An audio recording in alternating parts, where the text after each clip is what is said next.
Baik, sebelumnya saya akan menjelaskan sistem integumen. Sistem integumen adalah sistem organ yang melibatkan kulit dan struktur terkait seperti rambut, kuku, dan kelenjar keringat. Fungsi utamanya yaitu melibatkan perlindungan tubuh, regulasi suhu, persepsi sensorik, dan ekskresi zat-zat tertentu. Sistem integumen memiliki beberapa struktur. Yang pertama itu ada struktur rambut. Rambut adalah filamen yang tumbuh di kulit kepala manusia dan hewan tertentu. Rambut terbentuk oleh sel-sel di dalam folikel rambut yang ada di lapisan kulit yang disebut dermis. Fungsi utama rambut melibatkan perlindungan kulit kepala, regulasi suhu tubuh, dan resepsi sensorik. Yang kedua itu kelenjar sebasea. Kelenjar ini adalah kelenjar minyak yang terdapat di dalam kulit manusia dan hewan. Kelenjar ini menghasilkan sebum, yaitu minyak yang melumasi kulit dan rambut. Sebum ini membantu menjaga kelembapan kulit dan melindungi dari kekeringan. Yang ketiga itu ada pembuluh darah. Pembuluh darah adalah saluran yang membawa darah melalui tubuh. Terdapat dua jenis utama pembuluh darah, yaitu arteri yang membawa darah dari jantung ke berbagai bagian tubuh, dan vena yang membawa darah kembali ke jantung. Sistem pembuluh darah juga berperan penting dalam menjaga sirkulasi darah dan menyuplai oksigen serta nutrisi ke seluruh tubuh. Yang keempat itu ada jaringan lemak. Jaringan lemak adalah jaringan tubuh yang terdiri dari sel-sel adiposit yang berfungsi sebagai penyimpanan energi dalam bentuk lemak. Selain itu, jaringan lemak juga terlibat dalam produksi hormon dan berbagai fungsi biologis lainnya. Yang kelima itu pori-pori. Pori-pori adalah saluran kecil di permukaan kulit manusia yang terkait dengan folikel rambut. Pori-pori memungkinkan minyak atau sebum dan keringat keluar dari kelenjar di bawah kulit.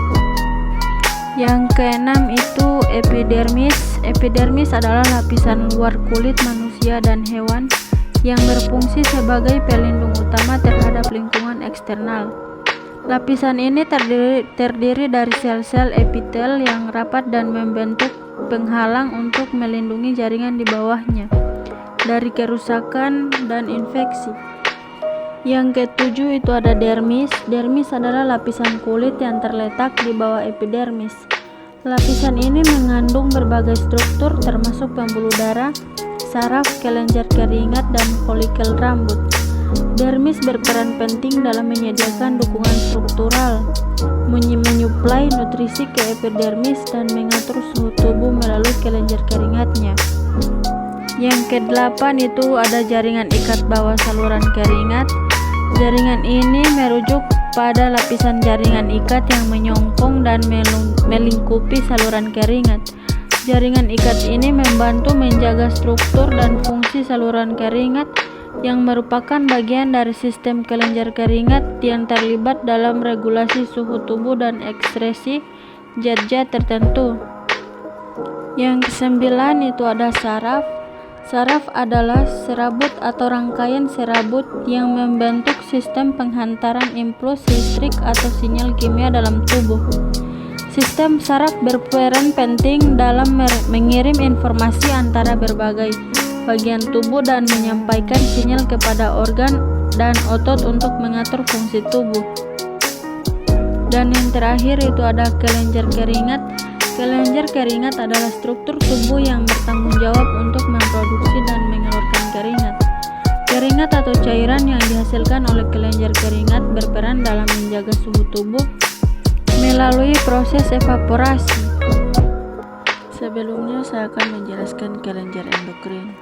Kelenjar endokrin adalah kelenjar penghasil hormon yang tidak memiliki saluran pembuangan atau buntu, tapi masuk ke peredaran darah.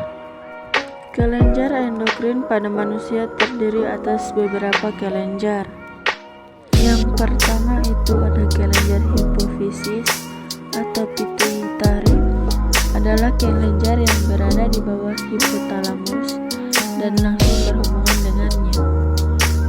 Kelenjar hipofisis menghasilkan hormon-hormon yang mengatur kerja kelenjar dengan hormon lainnya atau master of glands.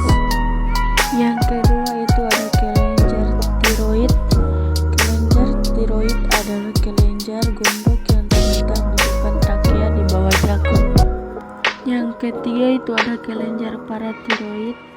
Kelenjar paratiroid adalah dua pasang kelenjar kecil yang tertanam di setiap sisi permukaan kelenjar tiroid. Kelenjar kecil ini melepaskan hormon parotoid yang berfungsi untuk mengatur kadar kalsium dalam darah dan metabolisme tulang. Yang keempat itu ada kelenjar adrenal.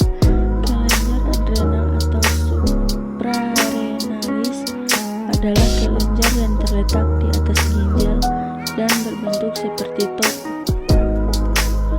Kelenjar adrenal terdiri dari dua bagian, yaitu korteks atau luar dan medula itu bagian dalam.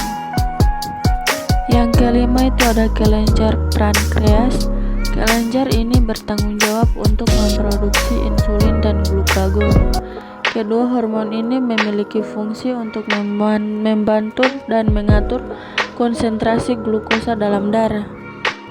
Dan yang terakhir itu ada kelenjar kelamin. Kelenjar kelamin ini terdiri dari ovarium yang terletak di rongga perut dan testis di daerah sekitar selangkangan. Ovarium adalah kelenjar kelamin yang menghasilkan hormon estrogen dan progesteron.